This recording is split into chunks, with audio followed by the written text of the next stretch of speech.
항상 꼭 기억하라라는 제목으로 말씀 전가하도록 하겠습니다. 우리 제목 같이 한번 해볼까요? 시작. 네, 항상 꼭 기억합시다. 예, 오늘 말씀은 이스라엘 백성들이 람셋을 출발하여서 숫곳에 이른 후 다시 숫곳을 출발하기까지 하나님께서 하신 말씀이에요. 자, 이런 건 좀 성경을 찾아보는 게 좋겠죠, 그죠? 성경 출애굽기 12장 37절 한번 찾아볼까요? 예, 성경 다 갖고 계시니까 이제 성경을 자주 찾는 버릇을 해봅시다. 제가 갖고 있는 성경 구약 성경 100페이지입니다. 100페이지 출애굽기 12장 37절. 앞부분 100페이지쯤 있습니다. 앞에서 100페이지쯤 출애굽기 12장 37절. 37절에 우리 37절 앞부분에 보면 뭐라고 되어 있습니까? 우리 같이 한번 읽어볼까요? 37절 앞부분 시작. 이스라엘 자손이 람셋을 떠나서 숫곳에 이르니. 37절에 숫곳에 이르렀어요, 그죠? 그 다음 13장 20절 한 장 넘겨 13장 20절에 같이 읽겠습니다. 앞부분 시작.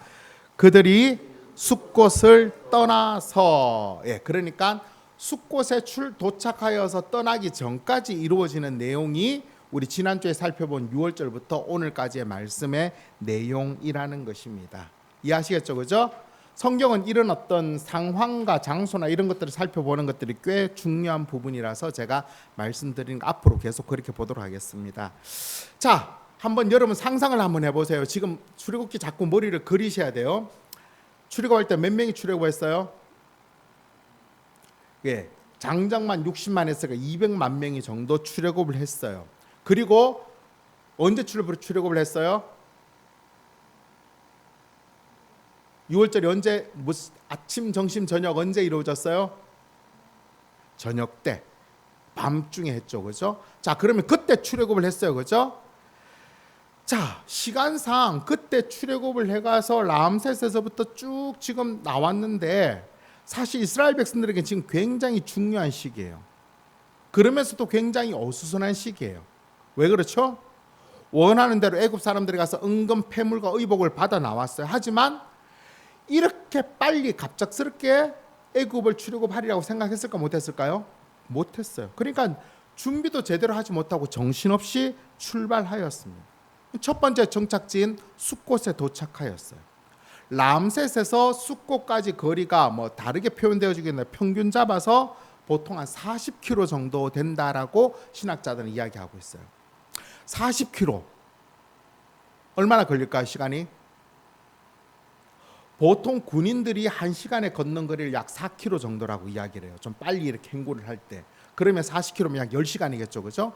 군인들은 10시간 걷지만 지금 인원이 몇 명이에요? 200만 명. 그 중에 전부 다 젊은이들만 있는 게 아닌 거죠, 그죠? 노인과 어린아이가 있다고 생각하면 약 얼마나 걸릴까요? 하루 정도 걸린다고 보겠죠, 그죠? 그러면 언제 출발했다고요? 14일 밤에 출발해서 하루 종일 걸어가지고 그 다음날 밤쯤에 숫곳 도착했어요. 대충 어떤 상황인 줄 알겠죠, 그죠? 사실 이들은 지금 굉장히 좀 피곤하겠죠, 그죠? 피곤한 상황에 도착해서 뭐 숫곳에 온다고 뭐가 이렇게 뭐 있었나요? 아무것도 없어. 그때 도착하자마자 이제 오늘은 여기서 잡니다라고 하니까 막 꺼내서 텐트 막 치고 거기서 잠시 생활하게 되었어. 숫곳에 도착하기까지 몸은 좀 지쳐 있었지만 마음은 어땠을까요? 정말 좋았겠죠, 그죠? 430년 동안 노예 생활에서 벗어나 자유를 얻게 되었다는 것만으로도 이 200만 명은 그래 하루 정도 뭐 기분 나오면서 막 서로 웃고 노래하고 즐겁게 그렇게 들떠 있었을 것입니다. 하지만 숫곳에 도착했을 때 그들의 마음은 그렇게 계속 들떠지만은 않았을 것입니다. 왜 그럴까요? 왜 그 마음이 착 가라앉을까요?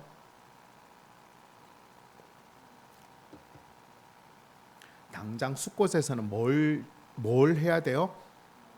이제 먹어야 되고 마셔야 되고 해야 되는 거예요. 당장 먹을 음식과 마실 물이 당장 문제인 거예요. 처음 몇 끼를 뗐을까요? 애굽에서 나올 때 대충 싼 것 갖고 가져오면서 그래도 하루길을 걸어왔으니까 나름대로 뭐 먹고 계속 했겠죠, 그죠? 물도 우리처럼 뭐 이렇게 생수를 사들고 다니는 게 아니니까 뭐 통에다 담아왔겠죠, 그죠? 근데 여행하다 보면 그게 금방 없어져요. 자, 마실 것도 먹을 것도 다 먹고 물도 다 먹었는데 다 넉넉하지 않아요. 그러니까 지금 당장 엄청난 출애굽의 감격이 있었지만 이제 일상의 불편함 가운데서 그 감격은 점점 줄어들면서 어떤 게 나올까요? 불평과 원망이 점점 나오기 시작하는 것.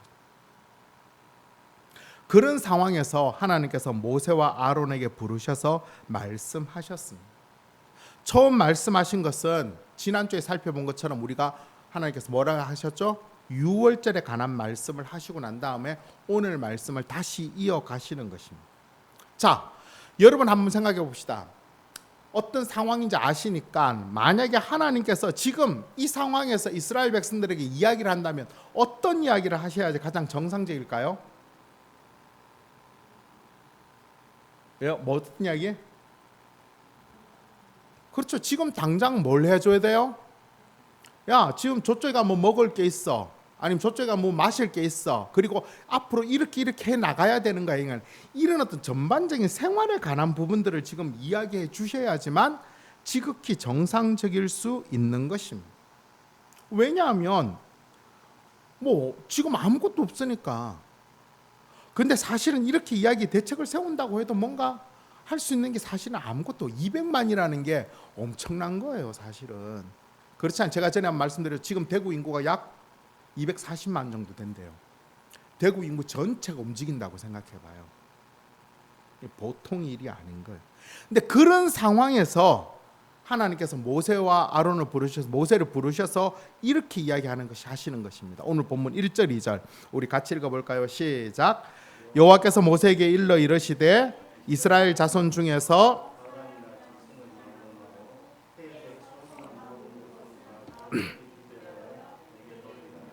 이는 내 것이니라 하시니라. 아멘. 하나님께서는 앞으로 어떻게 생활할 것에 대하여서는 전혀 말씀하지 않으시고 갑자기 이스라엘 자손 중에서 사람이나 짐승이나 처음 태어난 것은 뭐다? 내 것이다 라고 이야기를 하는 거예요. 뜬금없이 하나님께서 갑자기 하나님의 것, 내 것을 지금 찾고 계시는 거예요. 아니, 하나님이 출애굽하고 난 다음에 특별히 생색을 내기 위해서 그러는 것도 아닐 텐데 왜 하나님께서는 갑자기 뜬금없이 하나님의 것에 대하여서 지금 이야기를 하고 계시는 것일까요? 그런데 더 이상한 게 있어요. 더 이상한 건 뭐냐면 지금 하나님께서 모세를 부르셔서 뭐라고 이야기했어요? 야, 처음 태어난 것들은 다 내 것이니까 구별해서 나에게 돌려라고 이야기를 했어요, 모세에게. 그러면 3절에서 이제 보면 모세가 이스라엘 백성 불러서 다시 하나님께 이야기를 하는 장면이 나와요. 그러면 모세는 제일 먼저 뭘 이야기해야 돼요? 하나님의 것을 이야기해야 되겠죠. 하나님 바로 말씀하셨으니까. 그런데 3절부터 내용을 보면 모세가 그 부분에 대해서는 전혀 이야기하지 않으니까 나중에 이야기를 하고 있어요. 처음에 3절부터 10절까지는 무교절에 대해서 이야기를 하고 있고 11절부터 16절까지에 대해서 대속에 대해 이야기를 하고 있는 거예요. 자, 그렇다면 도대체 하나님께서 먼저 이야기하셨는데 모세는 뭐가 더 중요해서 그것 말고 다른 걸 이야기했는지 오늘 보면 3절부터 10절까지 우리 다시 한 번 더 같이 읽겠습니다. 시작. 모세가 백성에게 이르되 너희는 애굽 곧 종되었던 집에서 나온 그날을 기념하여 유교병을 먹지 말라.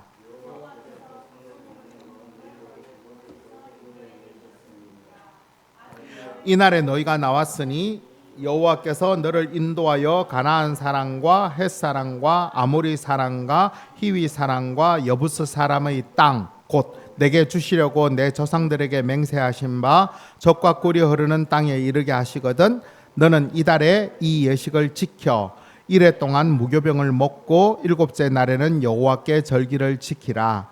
이래 동안에는 무교병을 먹고 유교병을 내게 보이지 아니하게 하며 내 땅에서 누룩을 내게 보이지 아니하게 하라.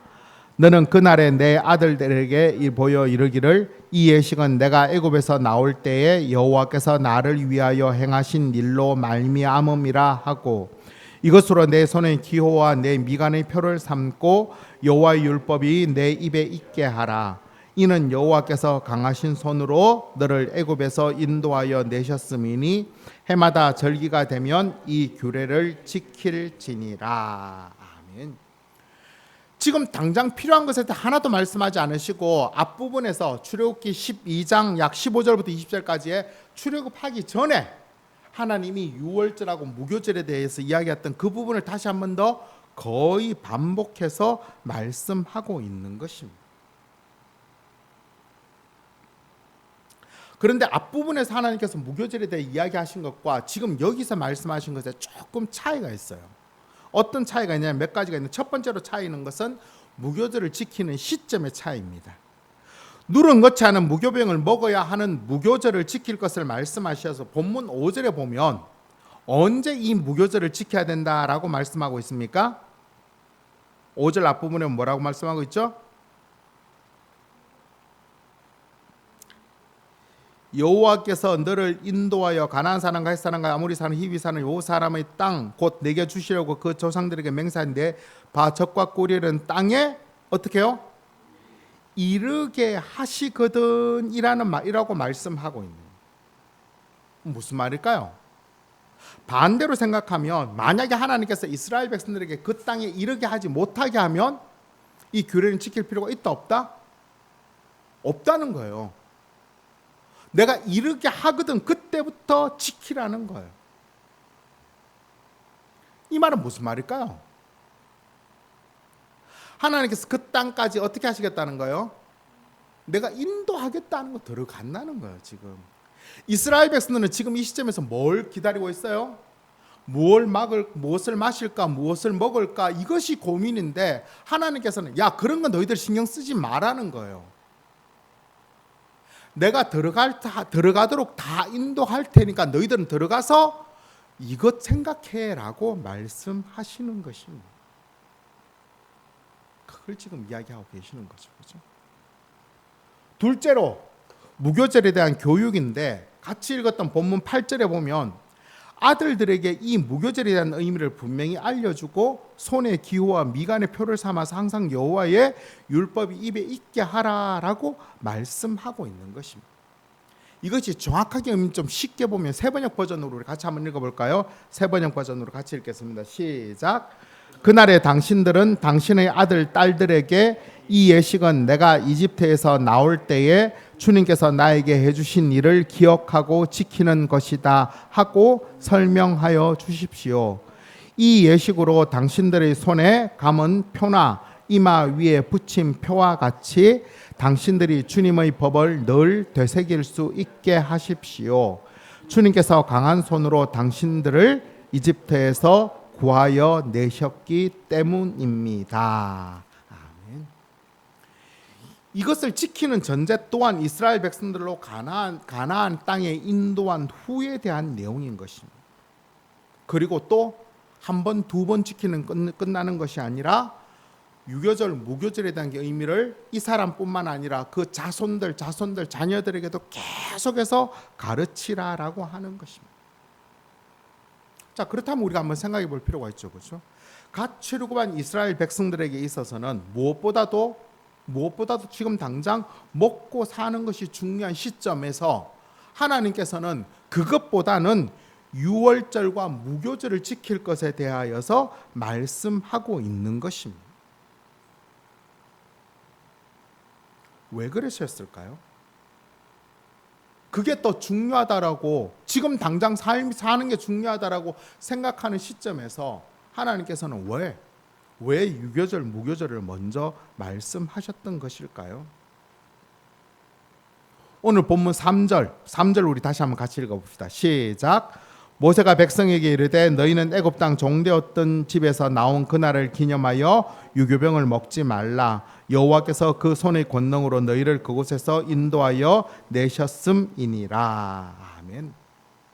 하나님께서 유월절 무교절을 지키라고 하신 이유는 이스라엘 백성들이 430년 동안 종되었던 애굽에서 뭐죠?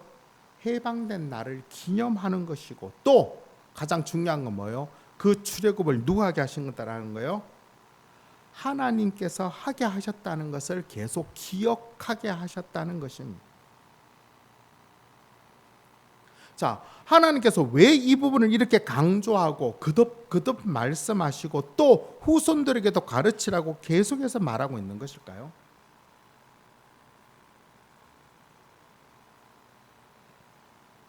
왜 그럴까요? 그것은 이스라엘 백성들이 너무 잘 잊어버리기 때문에 그래요. 지금은 어때요? 지금은 출애굽한 지 얼마 되지 않아서 하나님께서 그 권능의 손으로 이스라엘 백성들을 출애굽시켰다는 것을 직접 다 경험했기 때문에 얼마든지 그 하나님을 꼭 기억하며 살 것 같아요. 하지만 불과 며칠이 지나지 않아서 그 하나님을 다 잊어버려요. 시간이 조금 지나면 이스라엘 백성들의 마음은 금방 달라집니다. 앞으로 출애굽기를 통해서 계속 살펴보게 될 거예요. 하나님께서 그렇게 역사하셨다는 것을, 그리고 그 하나님을 기억하라고 이렇게까지 강조하고 반복하는데도 불구하고 이스라엘 백성들은 계속해서 잊어버려요. 뭔가 좀 불편하면 불편하다고 하나님을 잊어버리고, 잘 나가면 잘 나가는 대로 자신들의 능력이 있어서 마치 자신들이 잘하는 것처럼 교만하여서 그 하나님을 또 잊어버리는 것입니다. 근데 중요한 것은 뭐예요? 이스라엘 백성들이 하나님을 잊어버리면 아무 문제가 없을까요? 이게 문제라는 것입니다. 이게 문제. 이스라엘 백성들이 하나님을 잊어버리고 그로 인하여서 하나님과의 관계가 깨어져 버리면 이스라엘 백성들은 광야에서 아무것도 아닌 거예요. 가나안 땅에 들어가도 아무것도 아니게 되는 거예요. 그 결과는 우리 출애굽기를 계속 보면서 아마 보게 될 거예요. 하나님을 잊어버리고 망각한 이스라엘 백성들의 결과가 어떤 건지를. 하나님께서는 이런 이스라엘 백성들의 연약함을 알기 때문에 유월절을 통하여서 무교절의 절기를 통하여서 계속 말씀하시는 거예요. 야, 딴 거 필요 없어. 뭘 먹을까 뭘 마실까 그건 내가 다 책임질 테니까 너희들은 뭐만 하라고요? 하나님만 기억하라는 겁니다. 어떤 하나님? 430년 종되었던 곳에서 해방하여 주시고 큰 권능으로 인도해 주신 그 하나님을 기억하라고. 그것만 하면 된다는 것입니다. 오늘 우리들도 마찬가지입니다. 우리들은 이스라엘 백성보다도 더 하나님을 항상 기억하고 하나님 행하신 일들을 잘 기억하며 살고 있습니까? 그렇지 않아요. 이스라엘 백성들하고 비슷합니다. 뭔가 좀 어려운 일이 닥치면 하나님께 막 기도해서 하나님 도와주십시오 해서 당장 하나님을 기억하며 사는 것 같지만, 어려운 문제가 해결되어지고 별로 그렇게 큰 문제가 없으면 하나님은 아무 관계없이 내가 원하는 대로, 내 기뻐하는 대로 살아가는 게 우리들의 모습이잖아요. 우리 기억해야 되는 거예요. 우리가 이렇게 매주일 왜 주일날 나와서 예배를 드려야 할까요? 2주 만에 한번 나와서 예배 드리면 안 되나요? 일주일에 한 번이라도 이렇게 나와 하나님 예배하고 기도하지 않으면 하나님을 금방 잊어버리는 거예요. 할 수만 있다면 매일 하나님을 찾고 구해야 되겠지만 그게 안 돼서 최소한 7일에 한 번이라도 하나님께 정하신 그 텀 안에라도 하나님을 기억할 수 있도록 우리가 나와서 예배를 드리는 거예요. 예배를 안 드리면 하나님 다 잊어버려요. 하나님 관계가 쉽게 놓여져 버리는 거죠. 그러면 어떻게 돼요?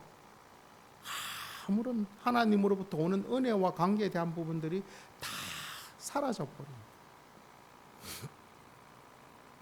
하나님께서는 어떻게 해서든지 구원받은 하나님의 사람들이 하나님을 항상 기억하며 살기를 원하지만, 반대로 사탄은 어떻게 할까요? 수단과 방법을 가리지 아니하고 하나님의 사람들이 하나님을 잊어버리며 살도록 최선을 다해서 노력하고 있는 것입니다.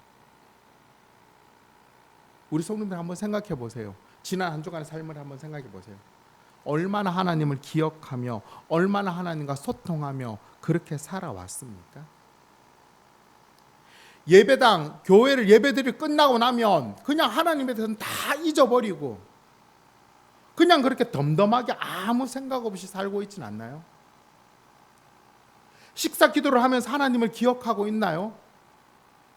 내가 건강하게 먹을 수 있게 해주신 거 감사하다라고, 그리고 먹을 수 있도록 주님께서 은혜를 허락해 주신 거 감사하다라고 식사 기도를 통해서 하나님이라고 소통하고 있나? 최소한 아침에 일어나서 저녁에 잘 때 하나님께 기도하면서 하나님이 내 삶의 주인이심을 소통하고 있나요?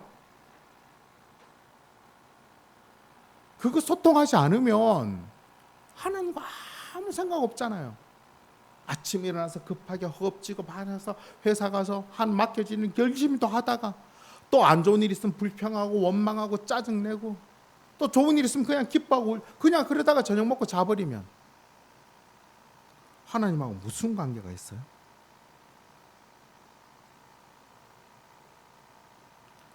이번 한 주간이라도 우리 다시 한 번 더 오늘 설교 제목처럼 하나님을 꼭 항상 기억해야 되는 것입니다.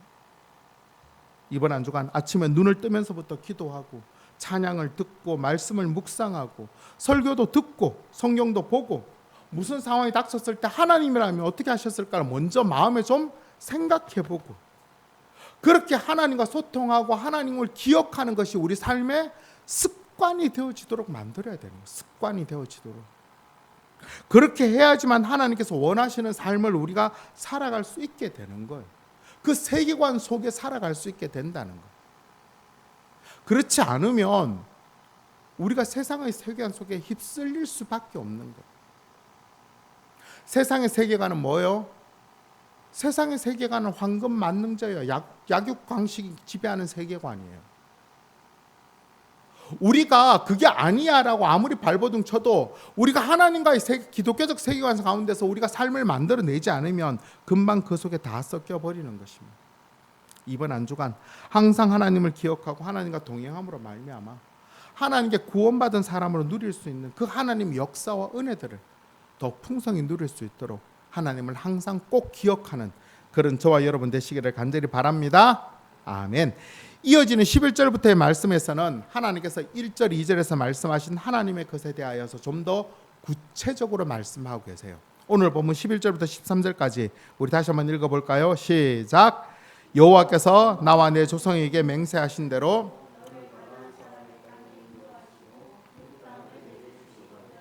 너는 태에서 처음 난 모든 것과 내게 있는 가축의 태에서 처음 난 것을 다 구별하여 여호와께 돌리라. 수컷은 여호와의 것이니라. 나귀의 첫 새끼는 다 어린 양으로 대속할 것이요 그렇게 하지 아니하려면 그 목을 꺾을 것이며 내 아들 중 처음 난 모든 자는 대속할지니라. 아멘. 하나님께서는 이스라엘 중에서 처음 난 모든 장자와 가축의 초태생들은 구별하여 하나님께 돌리라라고 말씀하고 있습니다. 그러면서 몇 가지 특징이 있죠. 그죠? 첫 번째 특징은 뭐예요? 1절에서는 모든 것이 다 하나님의 것이라고 했는데 12절에 보면 뭐라고 이야기하고 있어요? 뭐는 하나님의 것이다? 수컷은 여호와의 것이니라 라고 말씀하고 있는 것입니다.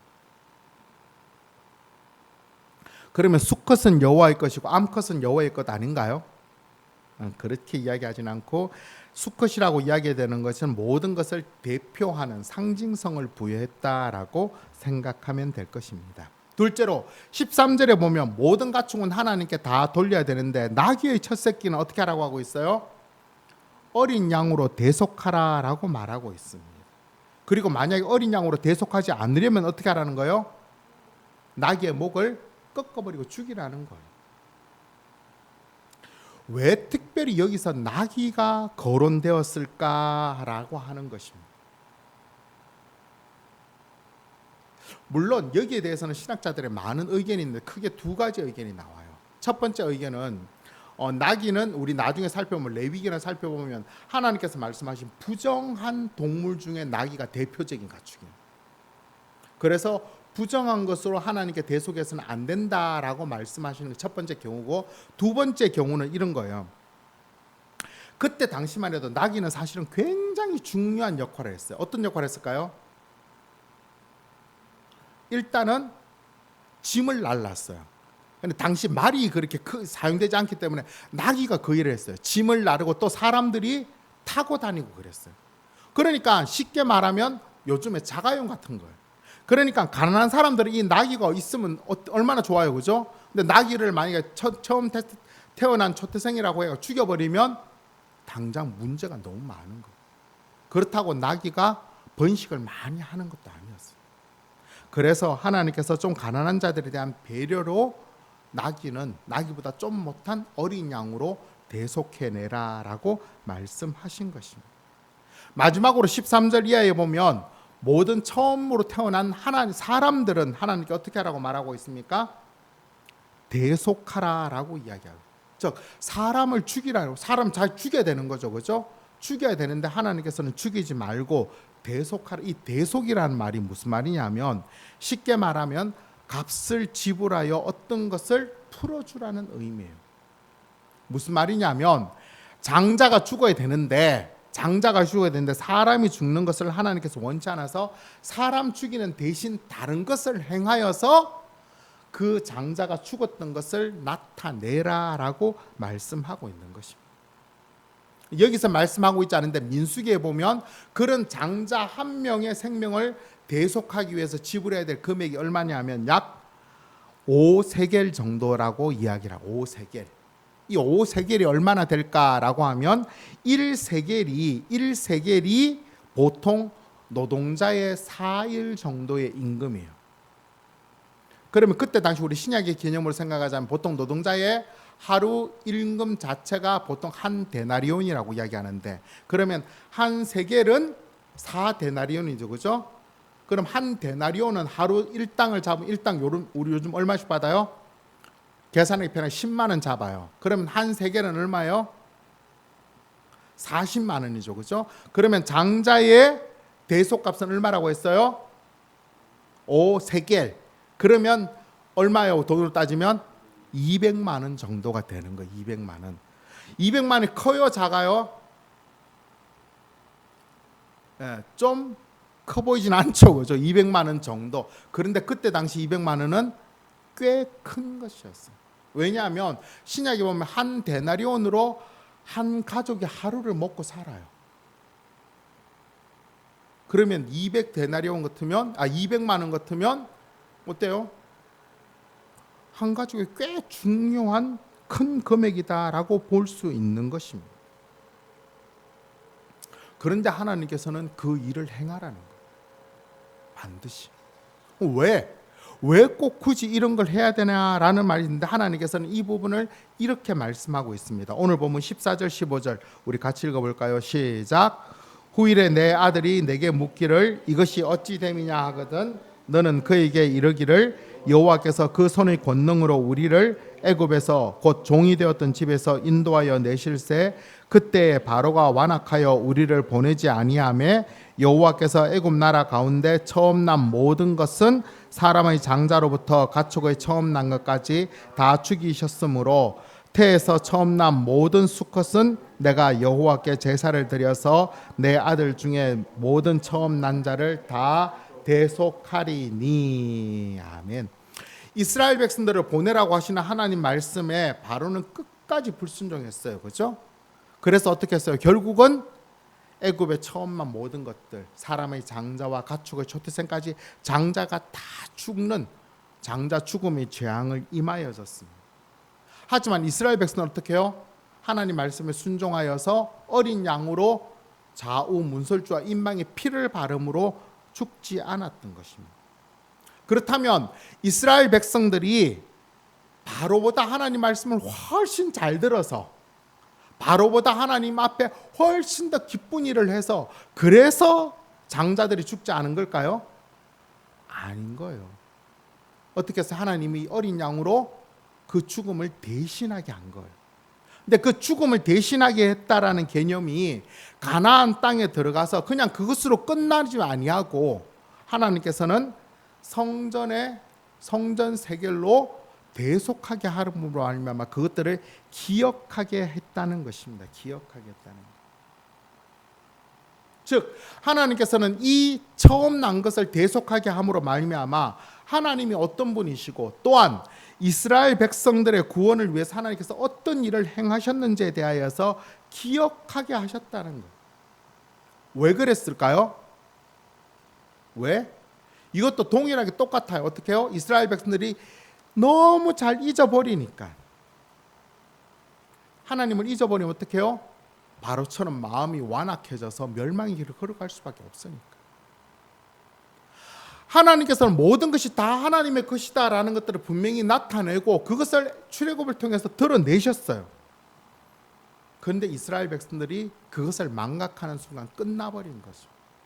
바로가 그랬죠, 그죠? 바로가 이스라엘 백성들 왜 안 보냈어요?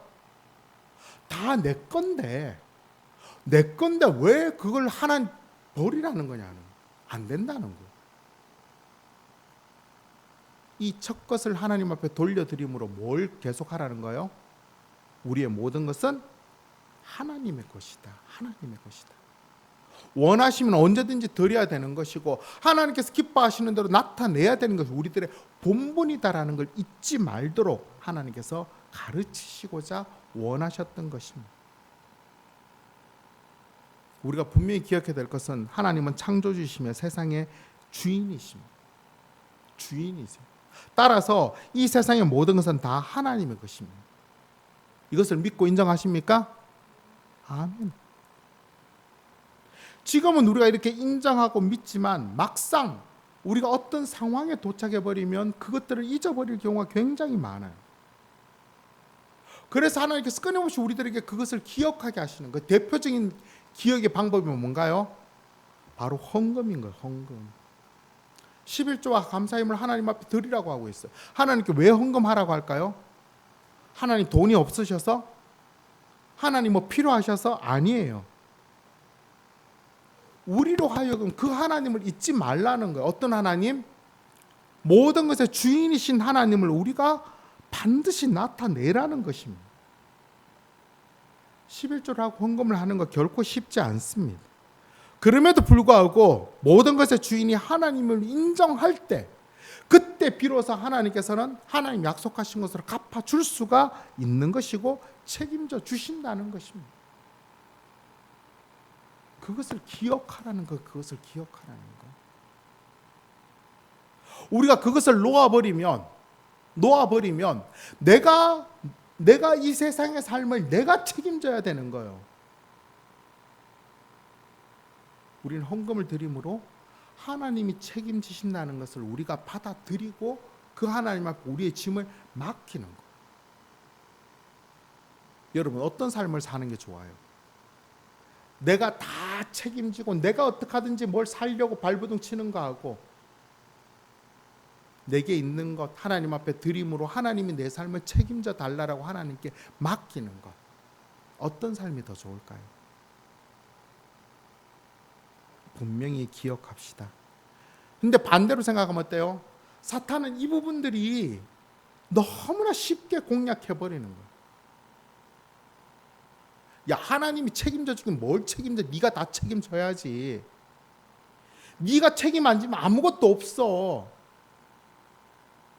그러면서 힘들고 어려운 시간들을 막 보내게 하는 거예요. 그럼에도 불구하고 우리는 어떻게 해야 돼요? 하나님의 모든 것이 하나님의 것임을 인정해내야 되는 거예요. 인정해내야 돼요. 그래야지만 하나님이 책임져 주시는 것입니다. 이번 한 주간 살아가는 모든 시간 동안 우리의 삶 전부가 하나님의 것임을 분명히 인정하고 살아갑시다. 헌금 내는 게 전부가 아니에요. 우리들의 건강, 우리들의 지식, 우리들의 능력, 우리 삶 모든 것이 하나님의 것임을 우리 인정해요. 하나님께서 우리들의 마음들을 통해서 드러내고자 하시는 그것들을 위해서 우리가 마음껏 섬기는 것입니다. 기쁨으로 모든 것이 하나님의 것인 줄 알고 온전히 섬김으로 말미암아 하나님이 약속하신 그 풍성한 은혜들을 마음껏 누리며 살아가는 그런 저와 여러분 되시기를 간절히 바랍니다. 아멘. 말씀 맺도록 하겠습니다. 오늘 설교 제목이 뭐죠? 하나님께서 뭐이심을 꼭 기억하라는 것입니다. 이런 예화가 있어요. 어떤 목사님이 어떤 교회에 부임을 다 갔는데 가서 목회를 아주 잘했어요. 그러니까 성도가 점점 늘어나니까 제일 먼저 뭐가 문제가 돼요? 주차장이 문제가 되는 주차장이. 그래서 막 없어 보니까 교회 바로 옆에 아주 넓은 땅이 있어. 넓은 땅이. 그래서 저기를 주차장으로 쓰면 참 좋겠다라고 생각하는데 뭐 그게 쉽지 않은 거죠. 그죠? 돈도 있어야 되고 여러 가지가. 그래 목사님 기도하는 중에 오늘 갑자기 그 땅 주인이 오는 거예요. 와서 뭐라고 해요? 목사님 교회가 잘 된다니 참 좋네요라고 하면서 그 주인이 그러면 이거 쓰세요라고 이야기 주차장으로. 목사님 너무 좋죠, 그죠? 그런데 그 주인이 다 좋은데 한 가지 조건이 있습니다. 그 조건이 뭐냐면 1년에 딱 한 주는 쓰면 안 됩니다라고. 문제가 안 되죠, 그죠? 52주 중에 51주를 쓰고 한 주를 안 쓰니까 너무 좋죠, 그죠?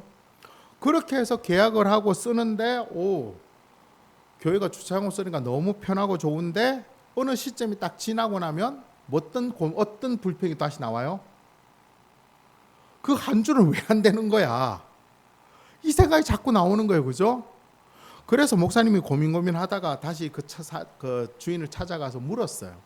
아니 그 한 주는 도대체 왜 뭐가 안 되는 겁니까? 뭐 특별한 일을 하십니까? 라고 하니까 그 주인이 했던 말이 뭔지 알아요? 뭐라고 했을까요? 그렇게 해야 내가 이 땅 주인인 걸 알잖아요. 그렇게 해야 내가 주인인 걸 알잖아요. 처음 그 이야기를 들었을 때 저 굉장히 많은 것들이 생각되어지더라고요. 하나님께서 우리들에게 베풀어 주신 것도 마찬가지예요. 우리가 할 수 있는 것들이 참 많아요, 그죠? 근데 하나님께서 그 중에 하나를 딱 요구하시는 거예요. 근데 처음에는 그게 다 감사한데 어느 순간인가 이 하나가 자꾸 걸려요. 하나님 왜 그래요? 하나님 우리들이 원하시는 그거 하나예요, 그냥. 내가 네 삶의 주인이잖아.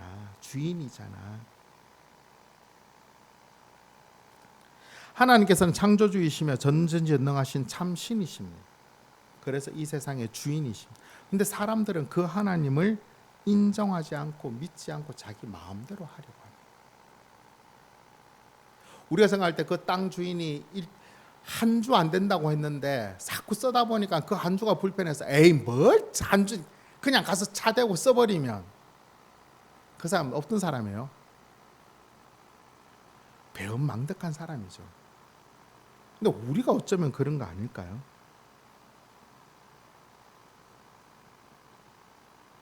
하나님께서 우리들에게 원하시는 그 하나의 기준, 그 하나의 기준을 기억하도록 하나님께서 우리들에게 말씀하신 것이 어쩌면 주일 예배고 어쩌면 헌금인 것입니다. 우리가 주일을 지켜야 하는 이유, 그것은 하나님께서 내 삶의 주인이시고 그 하나님께 예배함으로 말미암아 내 삶 가운데 하나님과의 끊임없는 소통을 하기 위해서 예배를 드리는 거예요. 우리가 헌금을 하는 이유도 마찬가지죠. 모든 것이 하나님의 그 심을 인정하는 것들을 우리 삶 속에 나타내는 거예요. 그래서 내 삶을 내가 책임지는 게 아니라 하나님께서 책임져 주신다는 것을 우리 모든 것을 하나님께 드리는 거예요. 하나님께서 이스라엘 백성들에게 가장 중요한 시점에 먹고 살아야 되고 당장 먹을 게 없고 당장 마실 게 없고 당장 뭘 어떻게 해야 될지 모르는 그 상황에 빠진 이스라엘 백성들에게 하나님이 하신 것은 나를 기억해. 내가 너희들의 주인이야. 이걸 기억하라고 하는 거예요. 우리는 그럼 뭐만 하면 되는 거예요? 그것만 기억하면 되는 거예요. 주인이. 우리의 주인이 누구인지를.